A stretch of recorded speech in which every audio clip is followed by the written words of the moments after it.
अब एक बात सुन लो, इस संसार में हमको रहना कैसे चाहिए, ये प्रश्न बड़ा है कि नहीं। कई शिष्य आकर हमसे कहते, बोले महाराज जी आप तो कहते हैं ये करो वो करो। बोले ठीक है हम वही करेंगे, पर एक बात बताओ, हम तो आपके बताए हुए मार्ग पर चलते पर लोग हमें चलने नहीं देते, हम कैसे रहें दुनिया में। रहना बड़ा मुश्किल हो गया, बड़ा डिफिकल्ट हो गया, क्या करें आप बताइए, बताएं कि रहने दें। बताते हैं। एक गुरु और शिष्य थे, और गुरु शिष्य अच्छे थे। एक दिन उनके शिष्य ने गुरुजी से पूछा, गुरुजी हमें संसार में कैसे रहना चाहिए, हम रह रहे हैं पर रहना नहीं आता। कितने लोग हैं इस दुनिया में, 99% लोगों को दुनिया में रहना नहीं आता, कसम से। रह रहे हैं क्योंकि सब रह रहे हैं, वैसे हम रह रहे हैं, सब जी रहे हैं वैसे हम। कईयों से पूछ लो क्या करो, दे रहे हैं दिनन में ढक्का, उनके तो ढक्का ही चल रहा है अभी तक। 55 साल के हो गए पर ढक्का अभी तक कंप्लीट नहीं हुआ। कोई 65 का हो गया, ढक्का चल ही रहा है, अंतिम दिन है फिर भी ढक्का ही दे रहा है।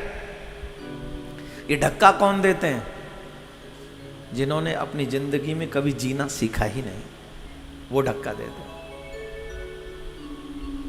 तुम्हारी जिंदगी धन नहीं है, तुम्हारी जिंदगी कोई बहुत बड़ा मकान नहीं है, तुम्हारी जिंदगी ऐशो आराम नहीं है, तुम्हारी जिंदगी बहुत बड़े बड़े बड़े संसाधन नहीं है। तुम्हारी जिंदगी तुम्हारी सांसें हैं, तुम्हारा जीवन तुम्हारा अनमोल प्राण है,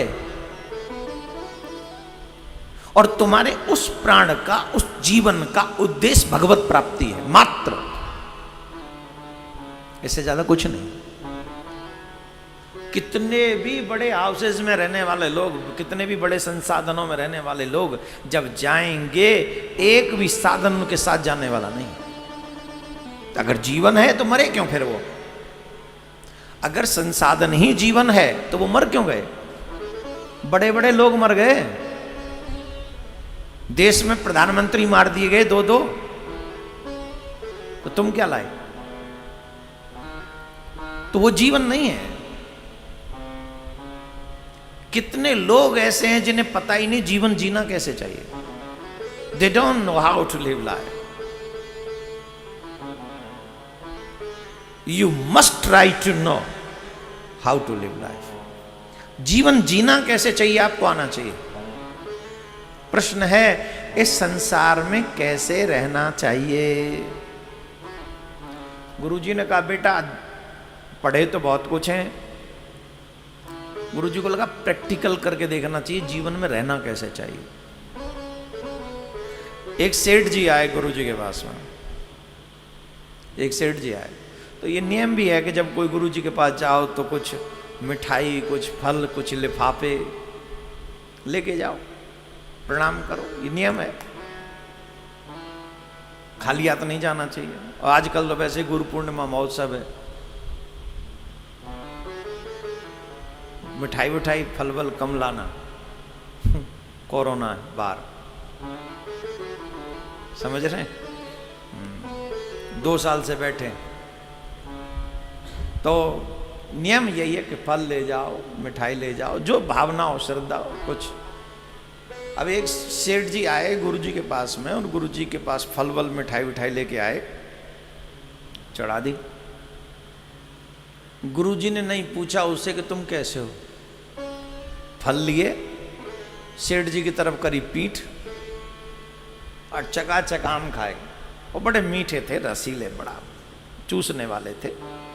हमारे यहाँ उसको तो चूसा आम बोलते हैं, खूब चूसे महाराज आम। और वो पीछे जो फल चढ़ाने वाले सेठ जी थे वो घुर्रा रहे थे मनी मन में, कमाल का आदमी, हमसे तो पूछा ही नहीं कि राम राम श्याम श्याम कैसे हो तुम, कहा घर में क्या, और लेके फल बैठ गए खाने। अजीब है, कैसे गुरु है ये गुरु है। हमने तो ऐसा बुरा गुरु आज तक नहीं देखा। और पीठ मोड़ के आराम से, वो कुछ भी कहे, उन्हें सुन, अच्छा बोल भी मन ही मन में रहा था, वो चूसते गए आम, डलिया खाली कर दी गुरुजी ने, किसी को एक आम नहीं दिया, न उससे पूछा, वो ऋषि आके उठ के चला गया। जाते जाते बड़बड़ाता हुआ जा रहा था, अरे जाओ बने गुरुजी, कहीं के ऐसे गुरु होते, हमारे लाए हुए फल सारे खा गए, पर हमसे ये तक नहीं पूछा, लो भैया ने एक प्रसाद ले लो, छोड़ो प्रसाद की बात, एक बार प्रेम से हमसे पूछ तो लेते कि तुम कैसे हो, क्या सब बढ़िया हैं। बाल गोपाल राजी को पूछा ही नहीं, गुस्सा होकर निकल गया। गुरुजी ने देखा कि चला गया तो गुरुजी मुड़े, चेला से पूछा, गया? बोले गया गुरुजी। बोले ये बता प्रसन्न था? अरे गुरुजी काहे का प्रसन्न, उसका बस नहीं चल रहा था, नहीं तो क्या कर देते। कह रहा था इतने बुरे गुरु तो हमने आज तक नहीं देखे, इतने कोई गुरु होता है ऐसा, हमारे फल खा लिए, लेकिन ये भी नहीं पूछा कि कैसे हो, ये कोई गुरु का काम है। गुरुजी को लगा अच्छा कोई बात नहीं, चलो। दूसरा आया, वो बढ़िया सा मिठाई का डिब्बा, बड़ी फेमस दुकान से, अभी सामान शुरू हो जाएगा तो घेवर आने लग गया है, वैसे तो घेवर वेवर के डिब्बे लेके आया, और फल की टोकरी भी आजकल सजा के लाते हैं लोग, और फल की टोकरी का भी अलग अलग स्टाइल होता है। जिसका काम कोरोना में कम चल रहा होगा उसकी फल की टोकरी में केले ज़्यादा होंगे, और दूसरा सिस्टम कम होके वो ऊपर डंडा छपा देंगे उस पर। और जिनका काम ठीक ठाक होगा, कोरोना में भी जिनका काम अच्छा चल रहा होगा, उसमें केला होंगे ही नहीं, उसमें बेर वेर कुछ नहीं होंगे, उसमें फिर वो जो इलायती बिलायती से कुछ फल आते हैं वो अलग तरीके से सजा के बढ़िया से ले आते हैं, तो डलिया भी सजा के लोग लाते हैं।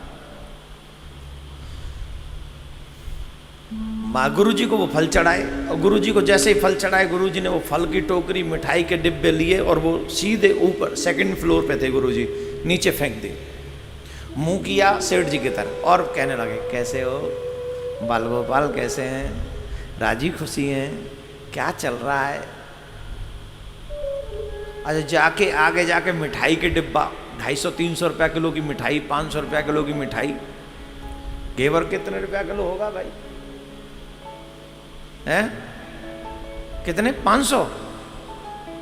मत लाना कोई घेवर वेवर मत लाना, वैसे भी मीठा मीठा खाने से शुगर वुगर बढ़ती है, तो जरूरत नहीं है इतना रुपया वेस्ट करने की, बहुत काम आएंगे ऐसे ना। 500 रुपया, अच्छा चलो 500 रुपया किलो की घेवर, 400-500 रुपया किलो के फल आते हैं। महात्मा जी ने फेंक दिए तुम्हारे आगे, तुम्हारी मिठाई तुम्हारे फल नीचे फेंक दिए गए, और तुमसे कोई प्यार से बात कर रहा हो, ईमानदारी से बताओ तुम पे कैसी बीतेगी, बताओ सही, तुम भी तो शिष्य ही हो।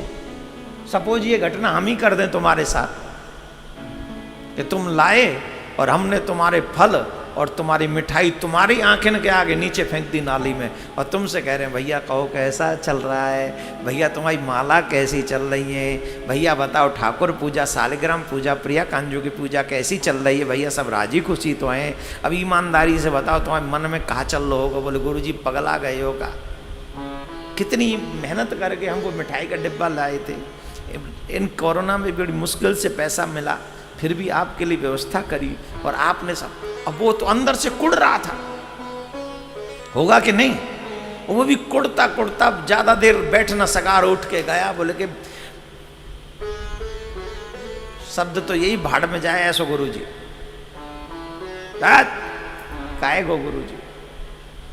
चला गया, शिष्य वहीं गली में ही खड़ा था। गुरुजी लोग शिष्य अपना गली में खड़ा रखते हैं जिससे जाने आने वाले का पॉइंट ऑफ व्यू समझ में आ सके कि कैसे गया है, रुष्ट होके गया है कि प्रसन्न होके गया है, सब आइडिया रखना पड़ता है ना।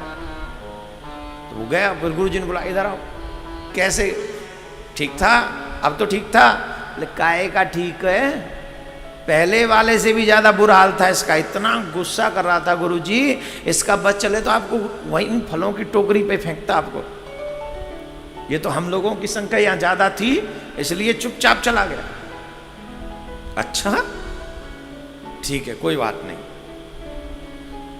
संयोग से तीसरा और आया, वो भी बढ़िया फलों की टोकरी लाया, वो भी मिठाई लाया और गुरुजी के सामने बैठ गया।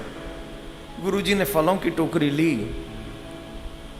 उसके परिवार में जितने भी लोग आए थे सबको एक एक फल दिया, एक एक मिठाई दी, और जितने भी श्रोता थे सबको दिया और सबसे प्यार से पूछने लगे, कहो भैया तुम कैसे हो, सब राजी खुशी तो है, तुम्हारा हार व्यवहार व्यापार कैसा चल रहा है, तुम्हारे बच्चे सब राजी खुशी हैं, हमको एक बात बताओ भैया, भगवान का भजन सही चल रहा है कि नहीं। गुरुजी ने फल भी खाए, सबको खिलाए, बच्चों को भी बांटे और सबकी कुशल क्षेम भी पूछी, और उसके बाद बहुत समय देने के बाद जब वो जाने लगा तो गुरुजी के चरणों में साष्टांग दंडवत किया।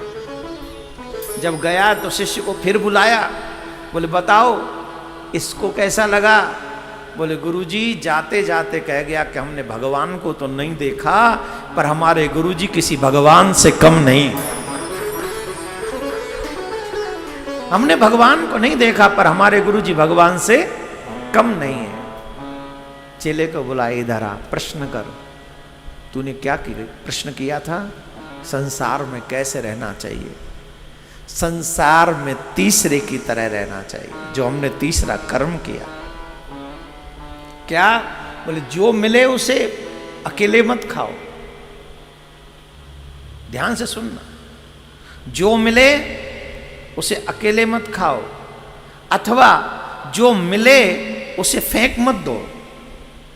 आपने देखा होगा बड़े बड़े शादी मैरिज इसमें खाते हैं उससे ज्यादा फेंक देते हैं, भूल जाते हैं इस ब्रह्मांड में, इस पृथ्वी पर, इस भारत में ऐसे भी लोग हैं जिन्हें एक समय की रोटी नहीं मिलती, और बड़े बड़े 5 स्टार होटल्स में, पार्टीज में न जाने कितना अन्न बर्बाद हो जाता है।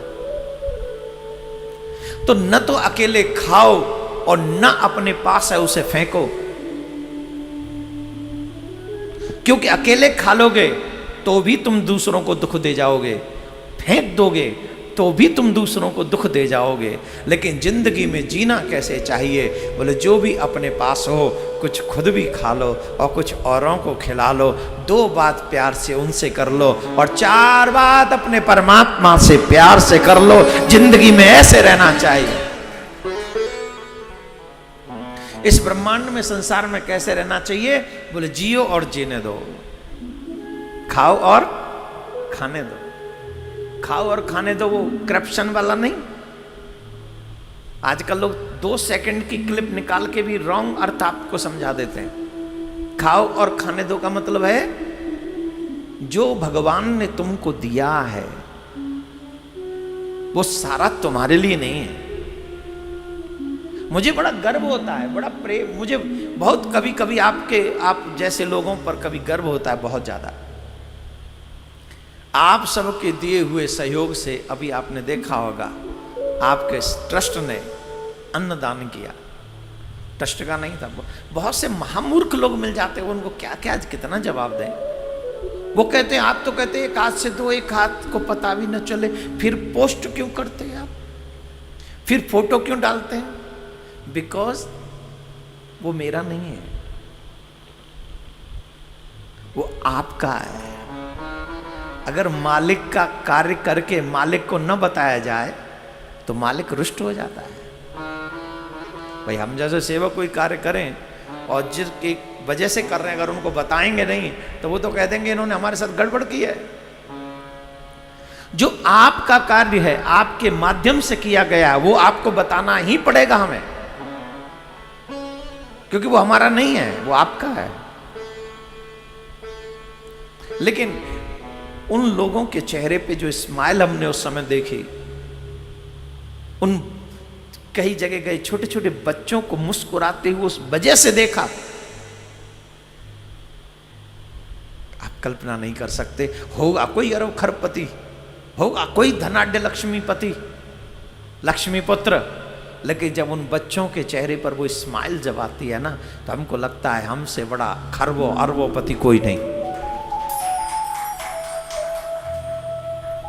तुम्हारे किसी एक प्रयास से किसी के चेहरे पे हल्की सी स्माइल आ जाए, समझ लो तुमसे बड़ा धनवान कोई नहीं। और जीव का वही प्रयास रहना चाहिए कि मेरी वजह से लोग हंसें, प्रसन्न हो, आनंदित हो, दुखी न हो कोई। यही तुम्हारे गुरु का उपदेश है और यही तुम्हारे जीवन का सार है। मैं कहता हूं, बहुत बड़ी बात कह रहा हूं मैं, अगर यह भी हो कि तुमसे कभी जीवन में भजन भी न बने, ये ऐसे करना नहीं गलती से भी, अगर बाई चांस ऐसा हो जाए कि तुमसे जीवन में कभी भजन न बने, तो एक काम जरूर करना कि तुमसे कभी जीवन में किसी को रुलाने का अवसर भी न मिले। कोई तुम्हारी वजह से रोए ना, और तुम्हारी वजह से 2-4 लोग आनंदित हो जाएं, तुम्हारा कल्याण उतने में हो जाएगा। जीवन में, संसार में कैसे जीना चाहिए? बोले जियो और जीने दो प्रेम से। जो मिले वो मिल बांट के खा लो, जो सामने आए उसे प्रेम से बातें कर लो और हरि का स्मरण कर लो, क्योंकि भगवान ने भी बांटा है तभी तुम्हें मिला है। भगवान ने तुम्हें बोलने की सामर्थ्य इसीलिए दी है कि तुम मीठा बोल सको। इसलिए सदमार्ग पर ही चलना हमको आवश्यक है। गुरु के बताए हुए मार्ग पर चलने के लिए ही हमें ये कार्य करना चाहिए। बोलो राधे राधे। और जोर से बोलना पड़ेगा। देखो एक और बात बता दें, कौन कौन गुरु की भक्ति करते हैं? सब हाथ उठा दें। लेकिन हमारे गुरुजी ने हमको एक बहुत अच्छा भाव भेजा, हमारे गुरुजी ने भेजा, इसलिए हम आपको सुना रहे हैं। हरि सेवा 16 बरस। जो भगवान की सेवा करते हैं वो, और जो गुरु की सेवा करते हैं वो सुने। हरि सेवा 16 बरस, गुरु सेवा फल 4। गुरु सेवा हरि सेवा 16 बरस, गुरु सेवा फल 4। तोहू नहीं बराबरी, ये वेदन कियो विचार।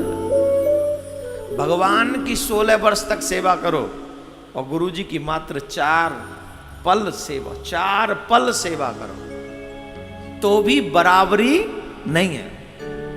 ये वेदों का मत, तोहू नहीं बराबरी, ये वेदन कियो विचार। वो बराबरी नहीं है।